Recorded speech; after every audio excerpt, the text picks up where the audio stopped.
Have you ever watched someone get everything they asked for and then watch them destroy it? Numbers chapter 11 is the story of appetite out of order, grumbling, a people sick of God's bread, and a disastrous windfall of quail, and a leadership moment where God sends His Spirit so others can share Moses' burden. Stay with me and I'll give you one immediate practice to convert craving into gratitude and to recruit help before you burn out. In this episode of Biblical Unlocks, this show is designed to help keep up your habit of reading the Bible, understanding the Bible, and applying it in your daily life. If you enjoy episodes like this, please consider following and rating the show. It's free, it helps me out a lot, and you can always change your mind later. Now, let's get some context into Numbers chapter 11.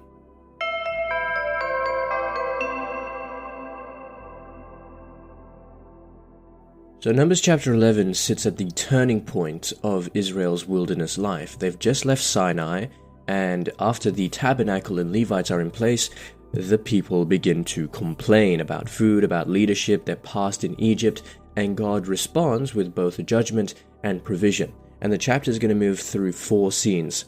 The first one is the people's grumbling at God and His anger. The second is the memory of the meat craving leading to quail and plague. That's verses 4 to 35. Moses is going to cry for relief and God's appointment of 70 elders who receive the Spirit and who can share leadership. That's going to be verses 14 to 30, right in the middle.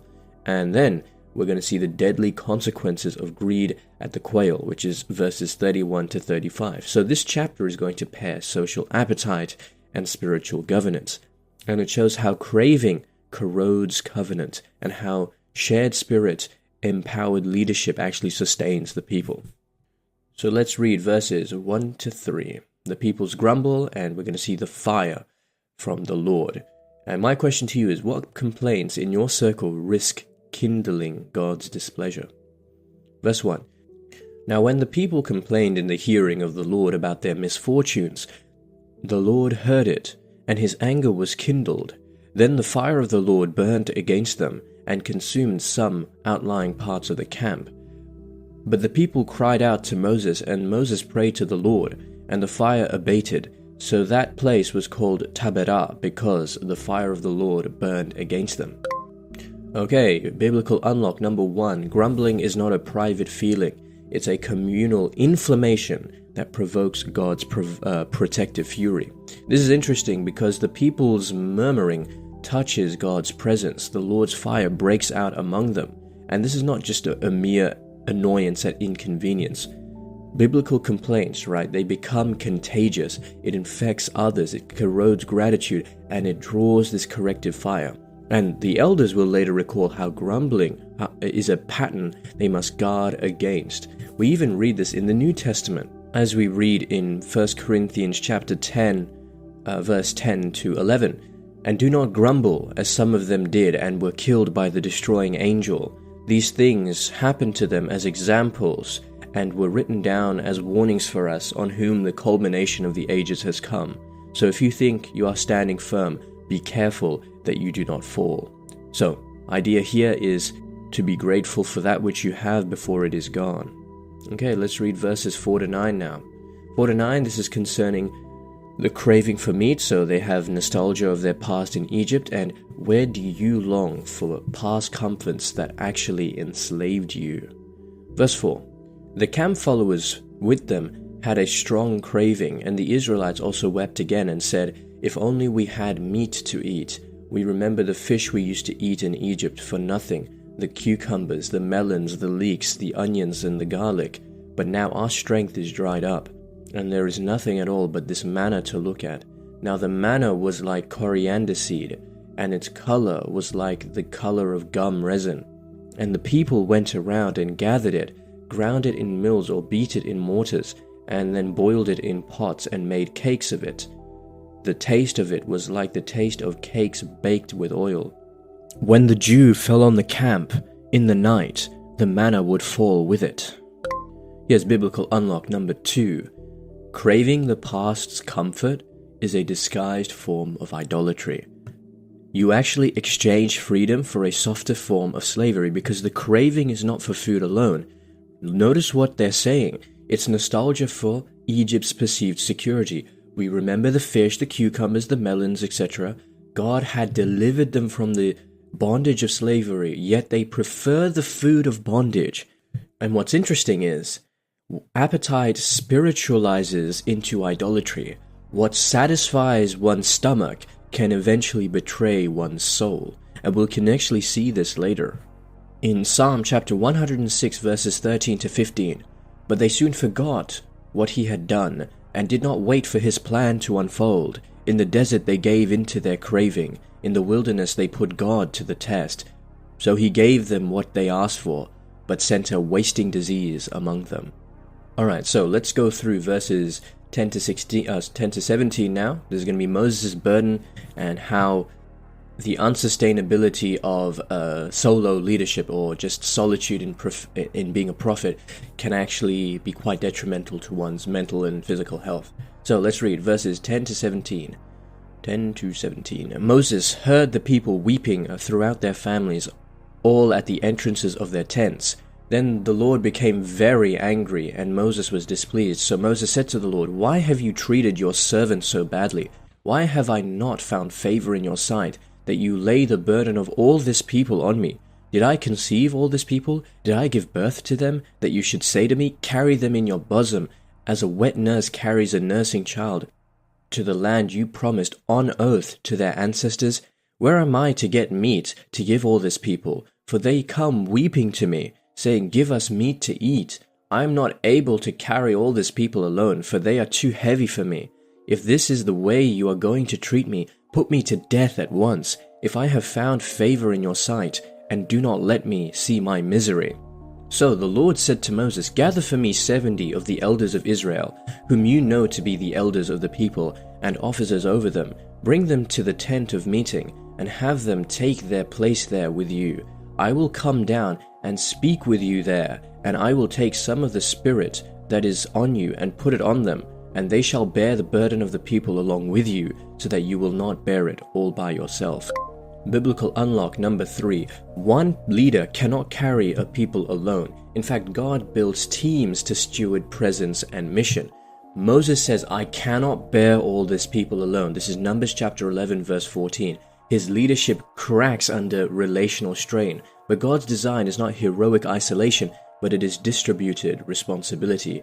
The later appointment of 70 elders is actually a remedy. Moses cries out, right? And it's the theology of vulnerability, being able to be vulnerable to God. Say, "Lord, I can't deal with this all on my own. I need your help. I need your wisdom. I need some others to help me." Leaders must recruit, not martyr themselves, right? And in Acts chapter 6 verses 1 to 7, we see that the early church appoints deacons to share that ministry load. In Exodus chapter 18 verses 13 to 27, Jethro's counsel was used to appoint judges, and so on and so forth. Now let's read verses 18 to 30. "And say to the people, consecrate yourselves for tomorrow, and you shall eat meat, for you have wailed in the hearing of the Lord, saying, if only we had meat to eat, surely it was better for us in Egypt. Therefore the Lord will give you meat, and you shall eat. You shall eat not only 1 day, or 2 days, or 5 days, or 10 days, or 20 days, but for a whole month, until it comes out of your nostrils and becomes loathsome to you, because you have rejected the Lord who is among you, and have wailed before him, saying, why did we ever leave Egypt? And Moses said, the people I am with number 600,000 on foot, and you say, I will give them meat, that they may eat for a whole month? Are there enough flocks and herds to slaughter for them? Are there enough fish in the sea to catch for them? The Lord said to Moses, is the Lord's power limited? Now you shall see whether my word will come true for you or not. Verse 24. So Moses went out and told the people the words of the Lord, and he gathered 70 of the elders of the people and placed them around the tent. Then the Lord came down in the cloud and spoke to him, and took some of the Spirit that was on him and put it on the 70 elders. And when the Spirit rested upon them, they prophesied. But they did not do so again. 2 men remained in the camp, one named Eldad and the other named Medad. And the Spirit rested on them. They were among those registered, but they had not gone out to the tent, so they prophesied in the camp. And a young man ran and told Moses, Eldad and Medad are prophesying in the camp. And Joshua son of Nun, the assistant of Moses, one of his chosen men, said, My lord Moses, stop them. But Moses said to him, Are you jealous for my sake? Would that all the Lord's people were prophets, and that the Lord would put his spirit on them? And Moses and the elders of Israel returned to the camp. Biblical unlock number 4. The Spirit's work is actually communal, and God spreads Spirit-gifted authority so the people aren't actually dependent on one soul. God commands Moses to gather 70 men. When the Spirit rests on them, they prophesy, and 2 men, Eldad and Medad, prophesy in the camp, though not in the appointed place. That's what we read in this section of the chapter. The Spirit is not hoarded, it is actually given to equip a plurality of leaders. And the incident with Eldad and Medad also says, prophetic spirits may exceed institutional boundaries, and God's gifting can surprise human plans. That's what we read in 1 Corinthians chapter 12 as well. The Spirit's gifts for the common good. Okay, and the other thing I really liked about this chapter was what we read in Numbers chapter 11 verse 23. Because Moses is complaining, or not even complaining, he's questioning God. He's saying, Are there enough flocks and herds to slaughter for them? Are there enough fish in the sea to catch for them?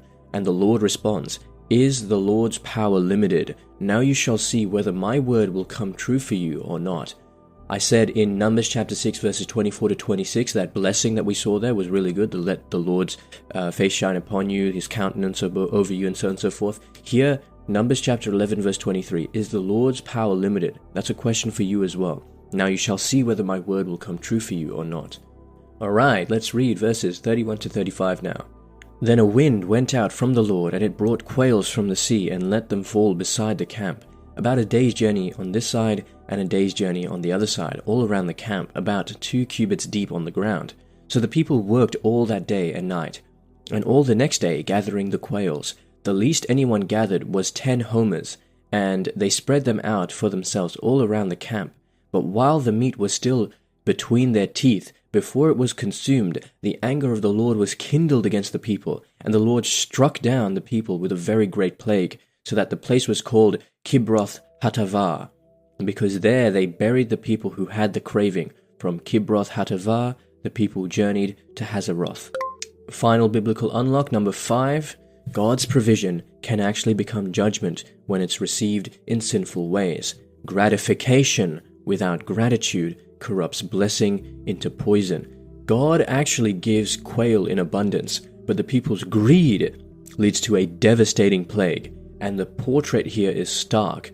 God provides, but the heart's posture can turn even provision into peril when it is driven by selfish gluttony. Scripture later condemns this sort of heart posture in 1 Corinthians chapter 10 verses 6 to 11. The deep point here is blessing plus ingratitude can lead to deadly consequences. Okay, let's see how this chapter fulfills Jesus Christ.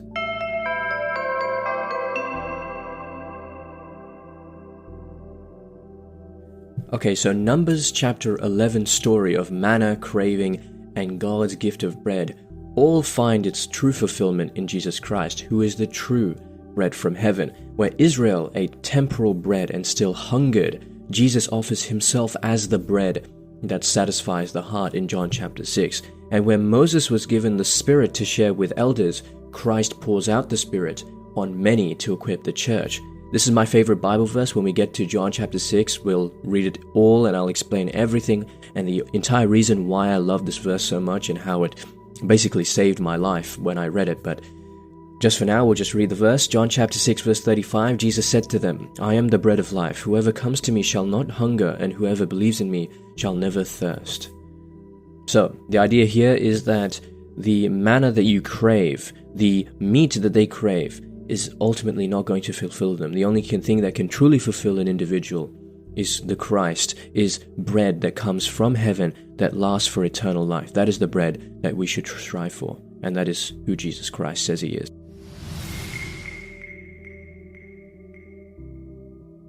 The important thing to remember in this chapter is gratitude. So one practical thing that you can apply in every single day is in the morning, write down one concrete gift from yesterday and say out loud, thank you, Lord, for blank. I actually do this as well.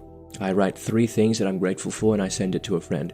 The reason why is because this small habit trains the heart from craving to grateful memory, and it actually counters the feeling of inadequacy that we saw in Numbers chapter 11 verse 4 to 6, when people start to think, maybe my life in bondage to slavery was actually good.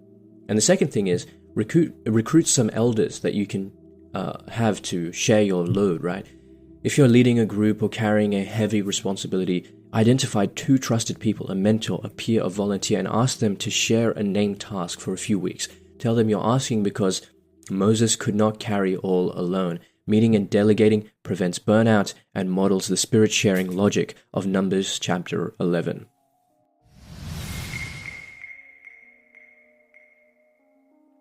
Alright, well that's it for this episode of Biblical Unlocks.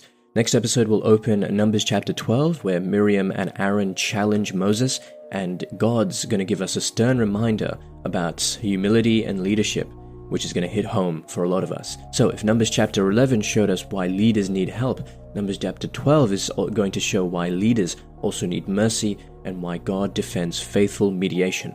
You don't want to miss it. So thanks for listening. Numbers chapter 11 really warns us that appetite without gratitude actually destroys, and leadership without help burns out. So do one thing this week, start the 3-minute manna practice, and name 2 people who can share a burden with you. Small rhythms of thanks and shared responsibility will save your soul and bless your people. And just smile. You've begun to move from craving to care. Tell one person your first step and let the community hold you to it. Until next time, taste God's true bread, thank Him daily, and invite help when the load grows heavy. And if you haven't already, don't forget to rate and follow the show. It's free, it helps me out a lot. Otherwise, just have a blessed day. And remember, if you're not in your word, you're in your feelings. Godspeed.